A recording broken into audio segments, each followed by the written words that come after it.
Riley Herbst from 2311 Racing here, and you know what grinds my gears? Waiting for coffee.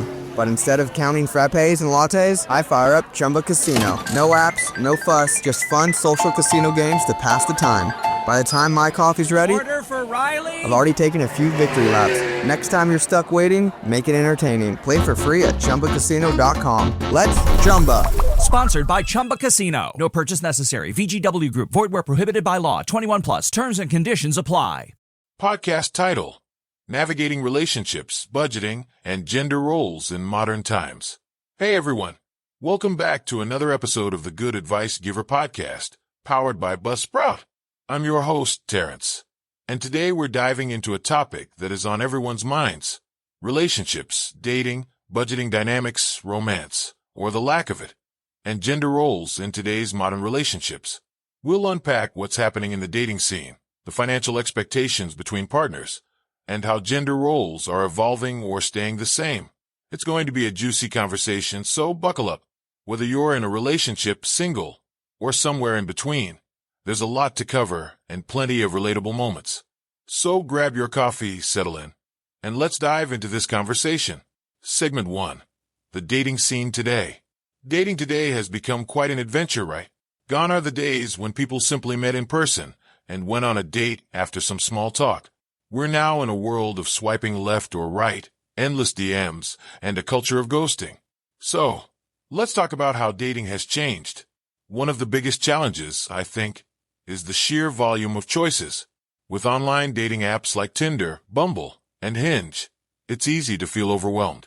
You're constantly seeing new faces, and it's tempting to think, is there someone better out there? That mindset can affect how we value relationships, and even the people we're talking to.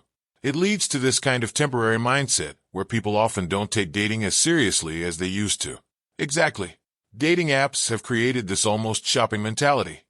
When it comes to finding a partner, everyone's always looking for the next best option, and it has impacted how people connect emotionally. I feel like people aren't as willing to put in the effort to build a meaningful relationship because it's so easy to just move on to the next person. You match with someone, things get difficult or boring, and instead of working through it, people just swipe away and try to find someone else. It's like relationships are becoming disposable. That's a great point. It's almost like commitment is becoming rare. We've got endless choices, but fewer meaningful connections. What do you think are some solutions for people looking to have real, long-term relationships in this culture? People need to be intentional from the start. If you're serious about wanting a real connection, you need to date purposefully. That means being clear about your values and what you want out of a relationship. You have to filter out those who aren't on the same page early on, instead of getting caught up in the fun or excitement of swiping and chatting without depth. There has to be a shift from convenience to commitment if long-term relationships are going to survive in this modern dating world. Segment 2. Budgeting in Relationships. Let's move into something that might not be as fun as talking about dating, but it's just as important: money and budgeting in relationships. The reality is that financial dynamics are a huge part of what makes or breaks relationships today. Whether it's splitting bills, deciding on how to handle money as a couple, or just understanding who's responsible for what. Money is a touchy subject. I've seen it a lot. Couples who argue over who's spending what, or feeling like one person is carrying the financial load. So, what's the best way for couples to handle budgeting today? Should we still be dividing things 50-50ths? Or has that changed in our modern era? Money is one of the top reasons couples argue, right? It can get tricky, especially when both partners have different spending habits or different incomes. I think the 50-50 split is outdated, though. For some couples, it works, but for many, it doesn't reflect the reality of their situation. Instead, I think it's more important to focus on equity over equality. That means contributing in a way that's fair to both people's circumstances, even if it's not exactly 50-50. For example, if one partner earns significantly more, it doesn't make sense for them to expect their partner to split everything down the middle. It's about both partners feeling supported financially, but in a way that doesn't leave one person feeling burdened. Right? And I think that's where conversations come in. You've got to communicate openly about your finances. If one person is making more or has more financial responsibilities, that needs to be acknowledged, and you need to come up with a plan together. One thing I've noticed is that people sometimes avoid these conversations because they're uncomfortable. But that only makes things worse in the long run. What are your thoughts on how couples should approach these talks? Yeah, avoiding it never works. The earlier you have these conversations, the better. Even if you're just dating, it's important to talk about how you both view money. Are you a spender or a saver? How do you feel about debt? Those questions matter, and they can reveal a lot about compatibility. For couples who live together or are married, it's crucial to sit down and create a joint budget. This doesn't mean you have to share all your accounts or give up financial independence. But you should have a clear understanding of how expenses will be handled and how much you're both willing to contribute. Setting financial goals together can also help you stay on the same page. Maybe it's saving for a house, a vacation, or paying off debt. Having those goals keeps both partners motivated and accountable. Segment 3. Romance, or the lack thereof, in today's relationships. Another thing I wanted to touch on today is romance, or honestly, the lack of romance in many relationships today. I hear from a lot of people that romance is just disappearing. What do you think is causing this shift?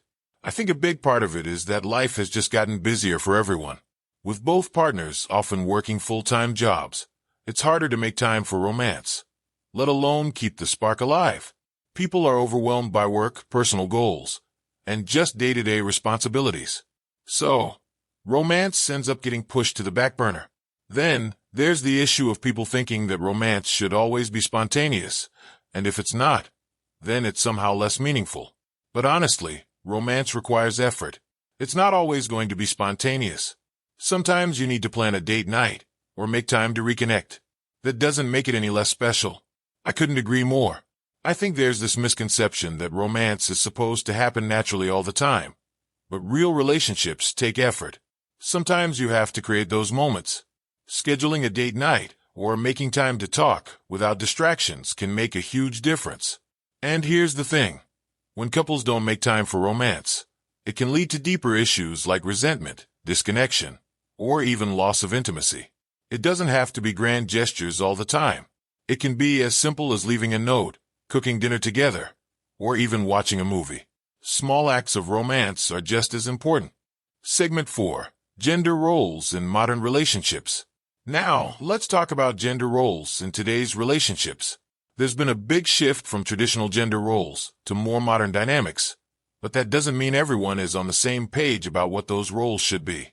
In your experience, what are some of the biggest changes?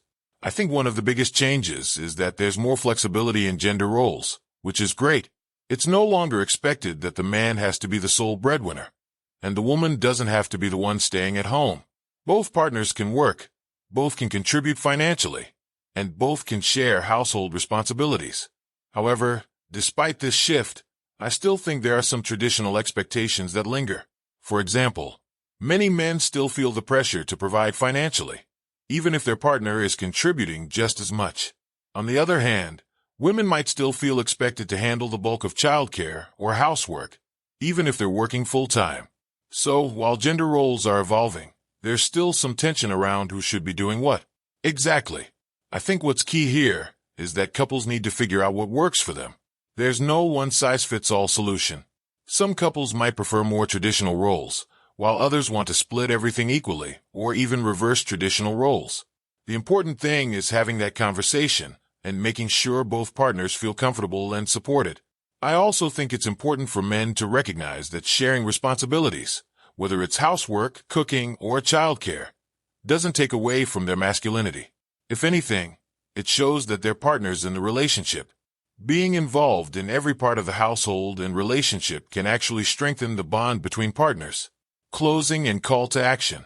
All right, everyone, I think we've covered some really important topics today. From navigating the complexities of dating and budgeting in relationships to keeping the romance alive and rethinking gender roles, there's a lot to reflect on. If you're in a relationship or even thinking about getting into one, these are conversations that you should have with your partner. Relationships are all about communication, effort, and understanding. Before we wrap up, I want to encourage you all to join me over on Patreon. By becoming a patron, you get access to exclusive content, behind-the-scenes insights, and early access to episodes. If you enjoyed today's episode, be sure to download and subscribe to the podcast so you never miss an episode. Thank you for tuning in to the Good Advice Giver podcast, powered by Buzzsprout. Your support means the world to me, and I'm excited to keep bringing you valuable conversations and advice. Until next time, take care of your relationships, stay intentional, and keep striving for personal growth. Thanks for listening. Today is your lucky day. Today is the day that our $3 website works for you, paying you directly to your PayPal daily. Imagine $3 ongoing continuous payments to your PayPal account. Imagine falling asleep and waking up to $300 in your PayPal account. How would this make you feel? How could this help you? What bills could you pay? What kind of fun could you have? What does that retirement look like now? All for a one-time payment of $3. This website is DFY done for you, fully built and completely hosted, and never stops collecting payments for you. You have spent $3 on coffee on a regular, but that coffee won't help you create multiple streams of income. Click the link below. It is Ryan here, and I have a question for you. What do you do when you win? Like, are you a fist pumper, a woohooer, a hand clapper, a high fiver? If you want to hone in on those winning moves, check out Chumba Casino. Choose from hundreds of social casino style games for your chance to redeem serious cash prizes. There are new game releases weekly, plus free daily bonuses. So don't wait. Start having the most fun ever at ChumbaCasino.com.